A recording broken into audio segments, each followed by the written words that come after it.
So our now today's topic is variation of viscosity with temperature and pressure. अब temperature और pressure का क्या effect पड़ता है विस्कोसिटी के ऊपर, ये चीज देखनी। विस्कोसिटी क्या था? लेयर्स है, फ्लूइड की, लिक्विड की लेयर्स है, ठीक है। और उन लेयर्स के बीच में जो tangential force of friction generate हो रही है, वो हमारे पास क्या है? विस्कोसिटी है। देखिए, हमें एक चीज तो पता है ना, क्या? कि जब हम लिक्विड को गर्म करते हैं, जब लिक्विड हॉट होता है या उसका टेम्परेचर बढ़ाया जा रहा है, उस वक्त जो लिक्विड के अंदर मॉलिक्यूल्स हैं, उनकी जो काइनेटिक एनर्जी है वो इंक्रीज हो जाती है। जब वो काइनेटिक एनर्जी इंक्रीज होती है तो वो बहुत ज्यादा वाइब्रेट करना शुरू करते हैं, इधर उधर घूमना, रैंडमली मूव करना शुरू कर देते हैं। बहुत एनर्जी आ गई थी। इस कारण क्या होता है? इंटरमोलिकुलर अट्रैक्शन जो है आपस में वो वीक हो जाती है, काइनेटिक एनर्जी बढ़ती है और inter molecular attractions become become weaker, वो वीक हो जाती है। तो इसी कारण हम कहते हैं जो विस्कोसिटी है लिक्विड की कम हो जाती है, डिक्रीज हो जाती है विद इंक्रीज इन टेम्परेचर। ठीक है, जैसे जैसे टेम्परेचर बढ़ेगा जो लिक्विड की विस्कोसिटी है वो क्या होगी? इंक्रीज होगी, सॉरी डिक्रीज होगी। The viscosity of liquid decreases with increase in temperature. देखिए, टेम्परेचर में जब इंक्रीज होगा, इंटरमोलिकुलर अट्रैक्शंस कम हो जाएंगे, डेंस नहीं रह पाएगा लिक्विड। ठीक है, लिक्विड के जो मॉलिक्यूल्स इधर उधर घूम रहे हैं, रैंडमली वाइब्रेट कर रहे हैं। एग्जांपल ले ले पहले वाली क्लास में से हनी की। शहद था हमारे पास, है ना। तो एक फनल में हम क्या कर रहे थे? पानी डाल रहे थे, दूसरी फनल में हम क्या डाल रहे थे? शहद डाल रहे थे। शहद क्या था? चिपक रहा था, वो बहुत गाढ़ा था, कि विस्कोसिटी बहुत ज्यादा थी, पानी ज्यादा थी पानी से, है ना। उसी शहद को अगर मैं अब गर्म कर दूं, हीट कर दूं पैन में रख के, वो फ्लो करेगा, जैसे वाटर फ्लो करता है। जैसे जैसे उसका टेम्परेचर बढ़ा, पानी जैसा होने लग गया, उसकी विस्कोसिटी क्या होगी? उसका गाढ़ापन क्या है? अब कम हो गया। क्यों? क्योंकि उसके बीच की जो इंटरमोलिकुलर अट्रैक्शन थी वो कम होगी, उसके बीच जो काइनेटिक एनर्जी थी मॉलिक्यूल्स की वो बढ़ गई, और एज अ रिजल्ट जो विस्कोसिटी है वो लिक्विड की वो कम होगी। ठीक है। एक ना स्लॉटल हमारे पास है, स्लॉल का एम्पिरिकल फॉर्मूला है for the variation of viscosity with liquid in temperature. उसमें हमारे पास होता है eta T, which is equal to eta naught times 1 plus alpha T plus beta T square. इस फॉर्मूला को थोड़ा सा ध्यान दो। जो इट्टा टी है और जो इट्टा नॉट है, ये विस्कोसिटी है, कोफिशिएंट ऑफ विस्कोसिटी। ये जो टी डिग्री सेल्सियस टेम्परेचर पे और ये 0 डिग्री सेल्सियस टेम्परेचर पे। अल्फा बीटा अपने आप में कांस्टेंट और ये टेम्परेचर टी ही हमारे पास चलता है। ठीक है, इस ये इफेक्ट पड़ता है टेम्परेचर का विस्कोसिटी पे, तो इस फॉर्मूला की हेल्प से वो डिस्क्राइब करा था। इसको सिर्फ इतना ही आपने करना है। एक इसका क्या हमारे पास इफेक्ट पड़ता है टेम्परेचर क्या? ये तो लिक्विड का हो गया। अगर गैसेस है, गैसेस भी तो हमारे पास फ्लूइड में आती है। जो गैसेस की विस्कोसिटी होती है due to diffusion of molecules, gases में भी लेयर्स होती हैं, फ्लूइड है वो। जो विस्कोसिटी है गैसेस की, किसके कारण होती है? ये diffusion of molecules from one moving layer to another. किसके कारण होती है? Diffusion of molecules from one moving layer to another. ठीक है, ये इसके कारण हमारी गैसेस के अंदर विस्कोसिटी जनरेट होती है। लेकिन जो अगर रेट ऑफ डिफ्यूजन है गैस का, जो रेट ऑफ डिफ्यूजन है, गैसेस जो डिफ्यूज हो रही है, रेट ऑफ डिफ्यूजन जो है, it is directly proportional to the square root of absolute temperature. तो अब क्या होगा? विस्कोसिटी के ऊपर क्या इम्पैक्ट पड़ेगा? इंक्रीज होगी।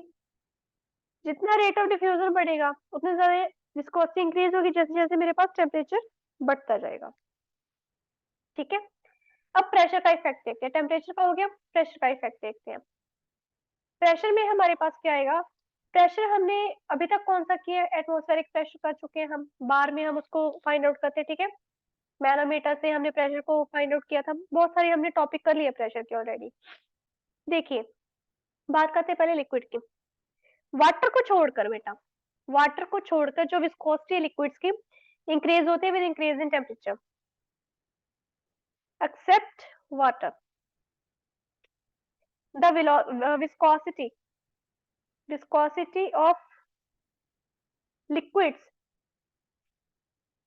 increase with increase in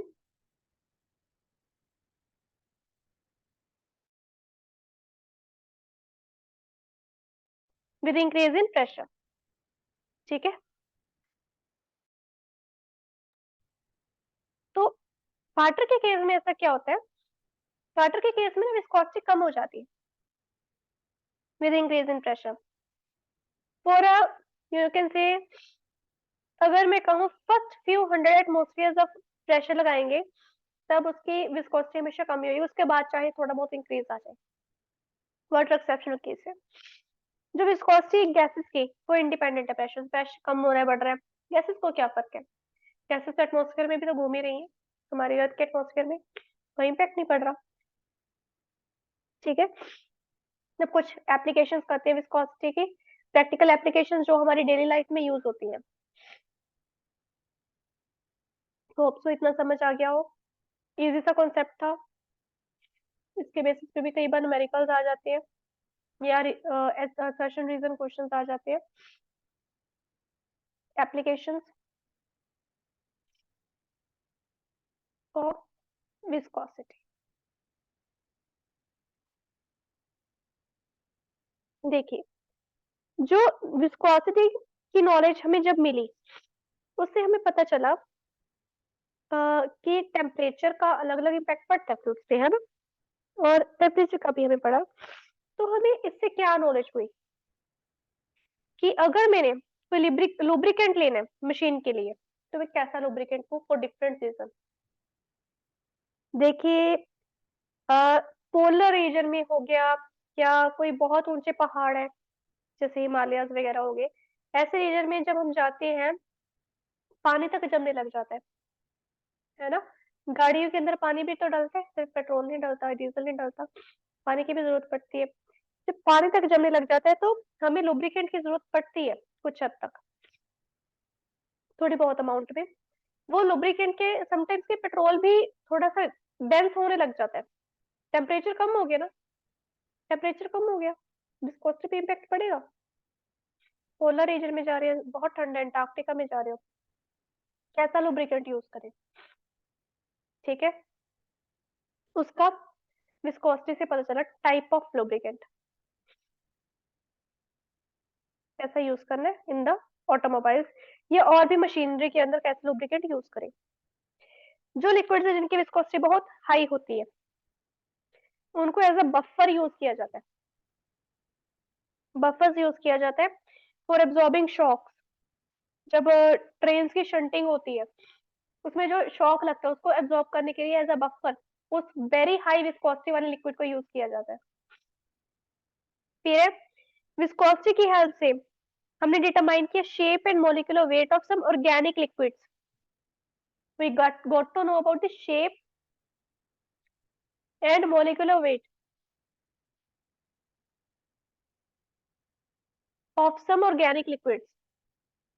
chemistry में भी इसका काम है, सिर्फ फिजिक्स तक नहीं सीमित, केमिस्ट्री में भी है, जैसे कि प्रोटीन, इसके बारे में हमें विस्कोसिटी से पता चला। सेलुलोज, इसके बारे में भी हमें विस्कोसिटी की हेल्प से पता चला।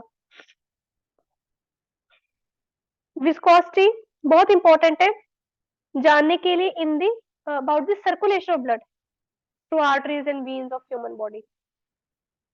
सर्कुलेशन ऑफ ब्लड के बारे में हमें पता चला, क्यों ब्लड भी तो लिक्विड है, सॉलिड थोड़ी ना घूम रहे, सॉलिड नहीं ना घूम रहा ब्लड, बॉडी के अंदर लिक्विड ही है। इसकी विस्कोसिटी पानी से डिफरेंट है, अल्कोहल से डिफरेंट है, जो हम कंज्यूम करते हैं जूस से डिफरेंट है। पेट्रोल हम पीते नहीं है, पेट्रोल पे नहीं चलते, हम खाने पे चलते हैं। चाय से डिफरेंट है, कॉफी से डिफरेंट है, तो वो कैसे मूव कर रहा है, ग्रेविटी को अपोज करते हुए ऊपर ब्रेन की तरफ कैसे जा रहा है, जो कि हम सबसे कम यूज करते हैं। विस्कोसिटी की हेल्प से पता चला है इन दी आर्टरीज एंड वेन्स, ठीक है। फिर एक साइंटिस्ट था मिलिकन, उसने यूज किया विस्कोसिटी की, विस्कोसिटी को पढ़ा, उसकी नॉलेज को यूज किया और उससे हमें चार्ज ऑन एन इलेक्ट्रॉन के बारे में पता चला, चार्ज ऑन एन इलेक्ट्रॉन। अब आप ये देखिए उसने इतने डीप लेवल पे विस्कोसिटी को पढ़ा होगा कि उसने इलेक्ट्रॉन का चार्ज तक फाइंड आउट कर ली। मोलिकुलर वेट प्रोटीन सेलुलोज का तो मोलिकुलर वेट है, एटॉमिक वेट नहीं है। मोलिकुल क्या होता है, बहुत सारे एटम्स जब आपस में एक ही टाइप के मिल जाते हैं, वो है ना मोलिक्यूल। इसमें तो चार्ज और इलेक्ट्रॉन भी ढूंढ निकाला, ठीक है। फिर आते हैं एक छोटा सा टॉपिक है पॉइजन फॉर्मूला। ये क्या कहता है,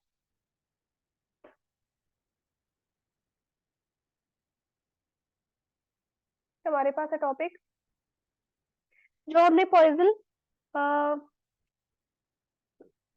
पॉइजन ई आएगा है ना, जो हमने यूनिट किया था पॉइजन, किसमें किया था, ऐसा यूनिट था विस्कोसिटी का। तो जस्ट फॉर्मूला आपने याद रखना है। क्या होता है, जो वॉल्यूम होता है ऑफ अ लिक्विड जो फ्लो कर रहा है out per second through a horizontal capillary tube. Capillary tube देखी है कभी, बहुत बारीक होती है, बहुत ही ज्यादा बारीक, ये भी चौड़ी है, उसके अंदर इतना भी डिस्टेंस नहीं होता फ्लूइड के घूमने के लिए। कैपिलरी बहुत ही ज्यादा बारीक होती है, बहुत ही ज्यादा बारीक, एब्जॉर्ब कर लेती है बस वो, एक ड्रॉप भी बहुत ज्यादा होती है उसके लिए एब्जॉर्ब करनी, इतनी बारीक ट्यूब होती है। केमिस्ट्री लैब में आपको बहुत आसानी से मिल जाएगी, you can go to the chemistry lab and ask about the capillary tube, ठीक है। व्हाइट से कलर की ट्रांसपेरेंट से होती है।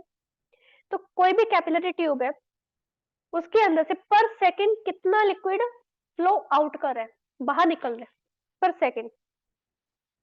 और उसमें कैपिलरी ट्यूब की लेंथ कितनी अलग अलग लेंथ की होती है कैपिलरी ट्यूब, मैम ठीक है। आपकी आवाज क्रैक कर रही है। ओके मैं रिपीट कर देती हूँ, what is Poiseuille's formula, the amount of liquid या volume of liquid flowing out of capillary tube, capillary tube per second। Capillary tube बहुत ही ज्यादा बारीक ट्यूब है, वी नो अबाउट दैट, इतनी बारीक होती है कि उसमें से हम ऐसे इतनी आसानी से लिक्विड को फ्लो नहीं करवा सकते, बहुत ही ज्यादा बारीक होती है, ये डिस्टेंस भी ये विड्थ भी बहुत ज्यादा है, ठीक है।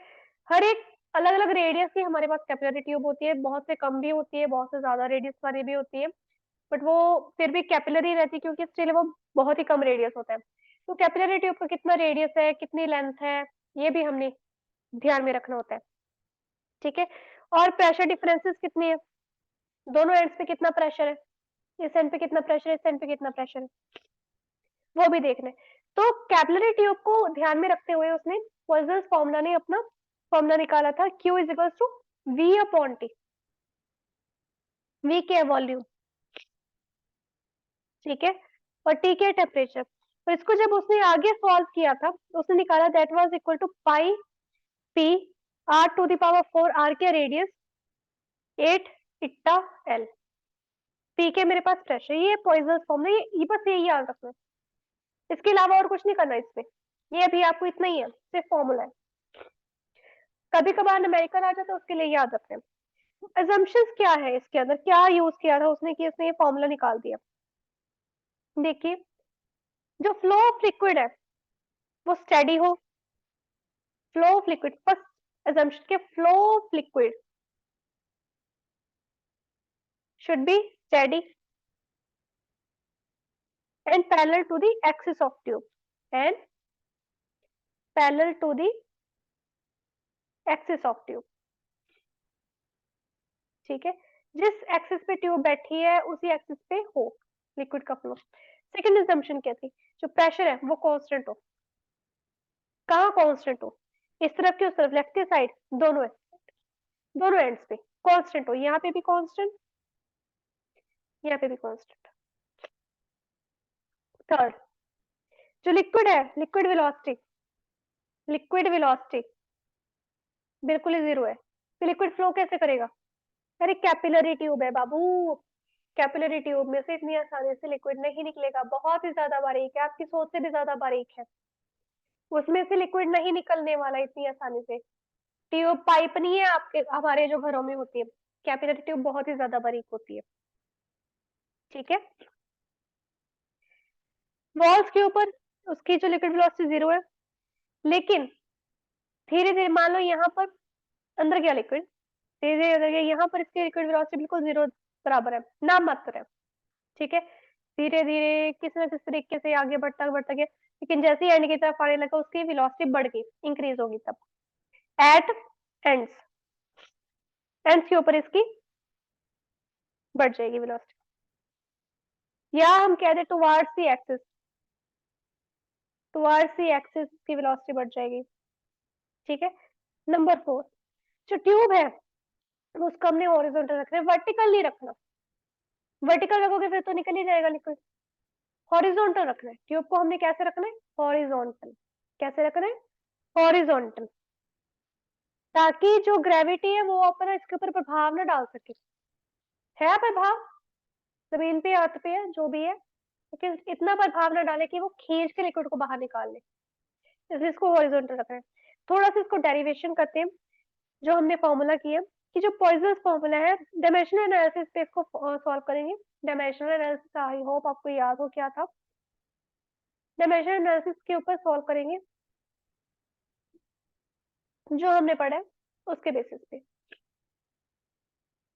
देखिए यहाँ पर मैंने किसके बताया कि flow of liquid care to the आ गया, प्रेशर टू द पावर 4 या 3 आ गई, लिक्विड वेलोसिटी जीरो है, इंक्रीज है, यही बताया, ठीक है, यही चीजें बताई है मैंने। कोएफिशिएंट ऑफ विस्कोसिटी की तो बात ही नहीं की है मैंने। तो जो वॉल्यूम है,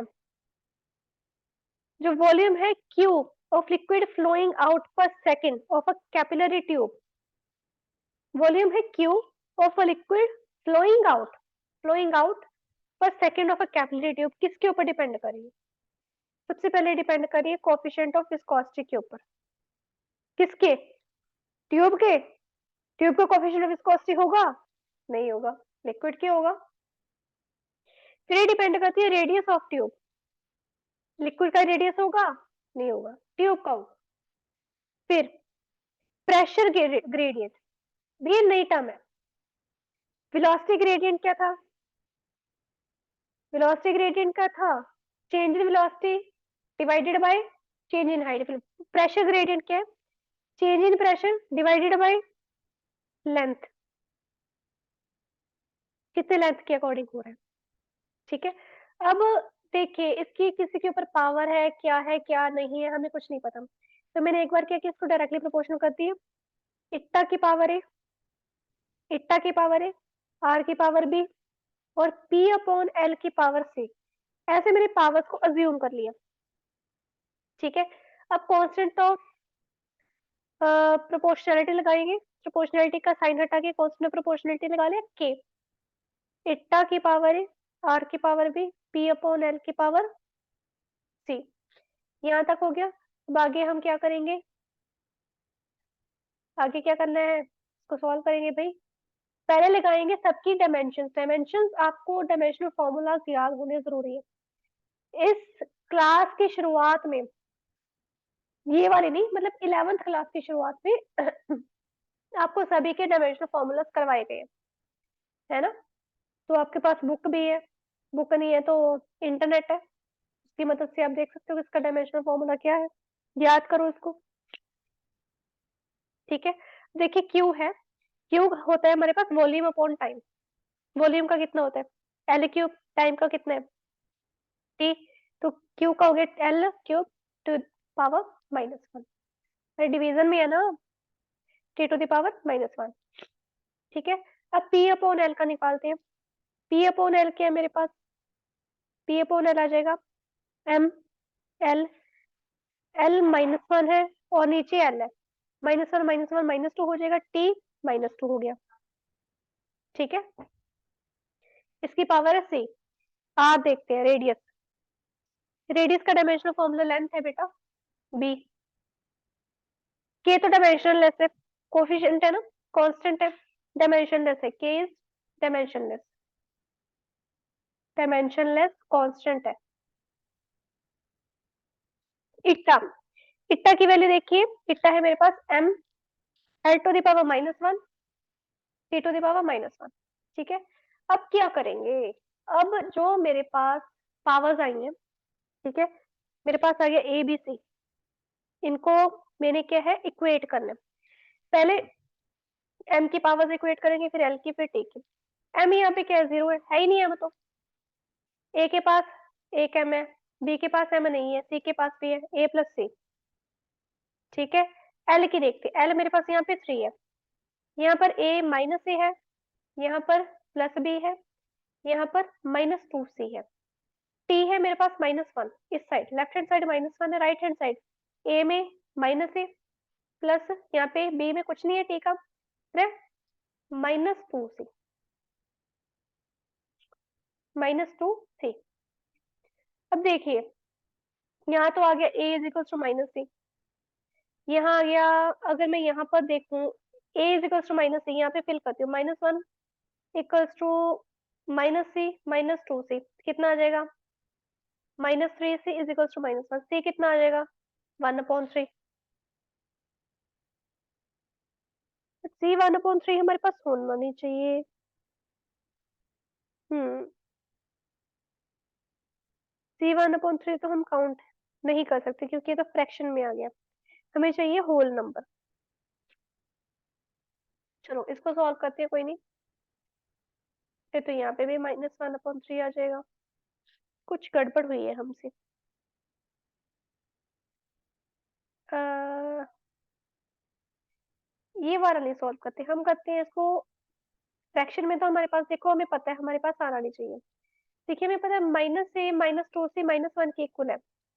अगर मैं -a -2c अलग निकाल लूं, प्लस b अलग निकाल लूं, यहाँ पे -1 कह सकते हो ना, -1 प्लस b, तो b क्या आ गया मेरे पास, 3 + 1 4 आ गया। चलो b तो निकला, अब बच्चा a और c, ये कैसे निकाले?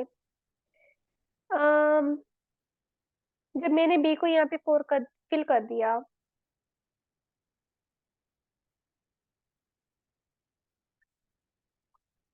a plus c, a plus C equals to 0, -a -2c equals to -1। ठीक है, इन दोनों को हम क्या करते हैं, ऐड करते हैं। जब ऐड करेंगे ये तो दोनों कैंसिल हो जाएंगे, c -2c क्या हो जाएगा, -c, यहाँ पे -1, c मेरे पास 1 आ गया। चलो c आ गया, अब c आ गया तो मैं a भी निकाल लूंगी। चलो मैं इस इक्वेशन में फिल करती हूँ, -1 is equal to -a -2 into 1। ठीक है, तो -a मेरे पास आ जाएगा -1 + 2, that will be equal to -1। ठीक है, तो a आ गया -1, b आ गया 4, c आ गया 1। ये वैल्यूज अब मैं यहाँ पे फिल कर रही हूँ, तो मैं पेन चेंज करती हूँ अभी, यहाँ पर, यहाँ पे भी फिल कर सकते हैं। तो मेरे पास आ जाएगा k इट्टा की पावर a क्या है, -1, b r की पावर 4, c p/l की पावर है 1। तो इसको अगर मैं थोड़ा सा रीअरेंज करके देखूं, तो इट्टा यहाँ पे आ गया, r की पावर 4, p और यहाँ पर आ गया मेरे पास l। तो k कैसे आया, ये जब एक्सपेरिमेंटली फाइंड आउट किया गया, k की वैल्यू आ जाएगी π/8, एक्सपेरिमेंटली k की वैल्यू आ जाएगी π/8। इसको यहाँ पे फिल करते हैं, r की पावर 4 p/इट्टा l, तो ये मेरे पास q आ गया। ठीक है, ये Poiseuille formula for the flow of liquid through a capillary tube. ये किसके थ्रू होता है, थ्रू अ कैपिलरी ट्यूब। किसके थ्रू होता है ये, कैपिलरी ट्यूब के थ्रू। अब विस्कोसिटी के रिलेटेड हमारे कुछ न्यूमेरिकल्स रह गए थे। ठीक है, तो कुछ कुछ चीजें विस्कोसिटी की और देखनी, कि जो विस्कोसिटी है हमारे पास इज लाइक फ्रिक्शन। विस्कोसिटी का हमें पता है, विस्कोसिटी किसकी जैसी है, फ्रिक्शन जैसी है, और ये कन्वर्ट करती है, converts kinetic energy into heat energy. पानी के अंदर यानी कि लिक्विड के अंदर भी ये चीजें पॉसिबल है, फ्लूइड्स के अंदर ये चीजें पॉसिबल है। कोई भी ऐसा फ्लूइड नहीं जिसके पास विस्कोसिटी हो, हर एक फ्लूइड के पास विस्कोसिटी होती है, ठीक है। एक चीज और, जैसे पानी है,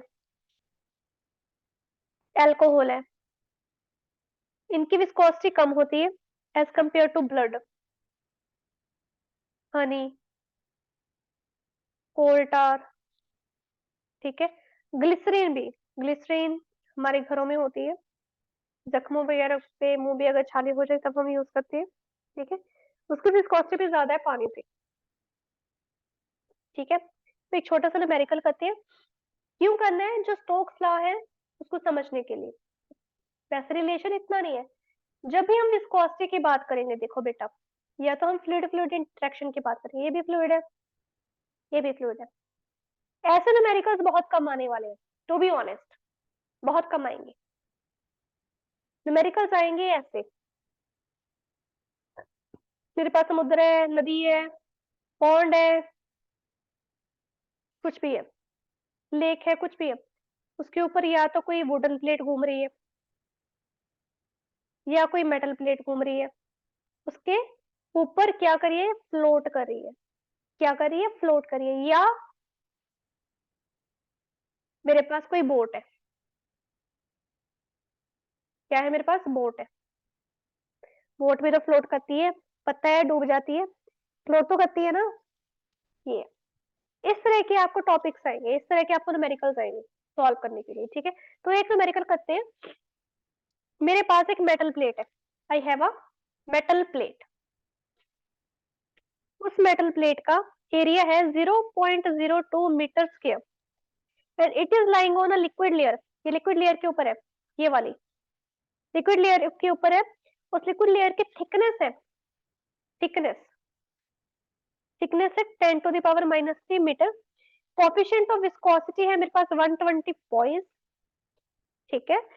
calculate the horizontal force required to move the plate, यानी कि विस्कोसिटी फोर्स की फाइंड आउट की जा रही है, and the speed with the speed of, अगर स्पीड मेरे पास है कितनी, 0.025 मीटर पर सेकेंड, अगर ये मेरे पास स्पीड है तो यहाँ पे मुझे एरिया दे दिया, कैपिटल ए में ले लेते चलो एरिया, ठीक है। थिकनेस, व्हाट इज थिकनेस, मोटाई, कितनी मोटाई,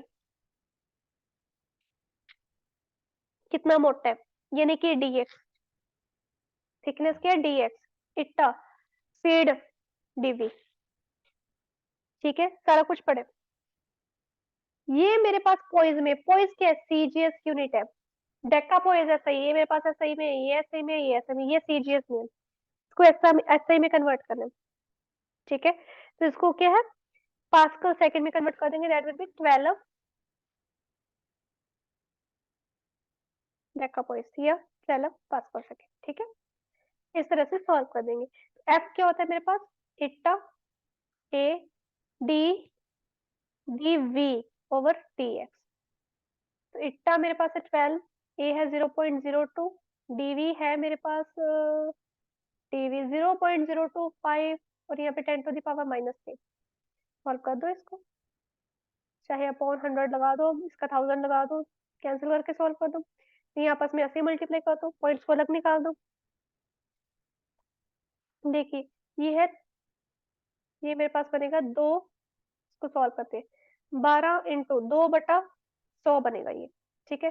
फिर ये बनेगा 25/1000, है ना, 0.025 है ना, ये 10⁻⁻3 ऊपर दिया 1000, ये कैंसिल, ये कैंसिल, ठीक है। 25 और 4, 25 के टेबल पे 4 पे 100 आता है, 2 × 4, यहाँ पे आ गया 6, सीधा 6 न्यूटन मेरे पास फोर्स पड़ी है। इस तरह से आपको न्यूमेरिकल्स आएंगे, ठीक है। चाहे कोई ऊपर मेटल घूम रहा है, चाहे कोई पोर्ट घूम रही है, स्टिल हम जो विस्कोसिटी है वो लिक्विड वाली का फॉर्मूला लगाएंगे, लिक्विड वाले का फॉर्मूला लगाना है फिर भी, ठीक है। तो अभी इस क्लास के लिए इतना ही है, नेक्स्ट क्लास में हम करेंगे स्टोक्स लॉ और टर्मिनल वेलोसिटी।